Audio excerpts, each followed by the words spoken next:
la région, dans son fonctionnement et dans l'attribution de ses aides facultatives, souhaite l'équilibre entre les droits et les devoirs, considérant que ce n'est que l'avers et le revers d'une même médaille. L'esprit de cette délibération, c'est d'exclure du bénéfice de nos aides facultatives les personnes dont le comportement démontre qu'ils méconnaissent leurs devoirs. C'est ce qu'on appelle le comportement incivique. Il s'agissait d'un engagement, d'une promesse de campagne qui s'était d'ailleurs matérialisée dans la première délibération de juillet dernier.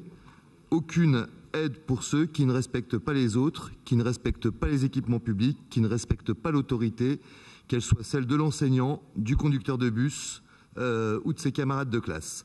Concrètement, le bénéfice de toutes ces aides régionales facultatives sera subordonné à une condition de respecter un comportement civique. Lorsqu'un tiers de confiance, qui pourrait être un proviseur, une société de transport scolaire, la SNCF, nous signalera un comportement incivique, alors la région décidera de ne plus attribuer l'aide demandée ou ne la renouvellera pas. Il ne s'agit pas d'une sanction à proprement parler, mais plutôt de réserver nos aides facultatives à ceux qui le méritent et d'en exclure ceux qui ne le méritent pas.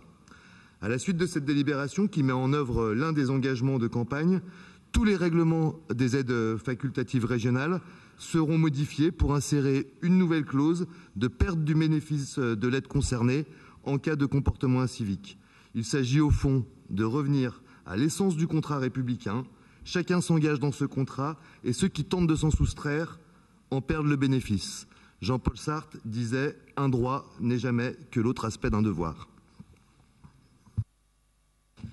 Merci beaucoup, Monsieur Pfeffer. On va passer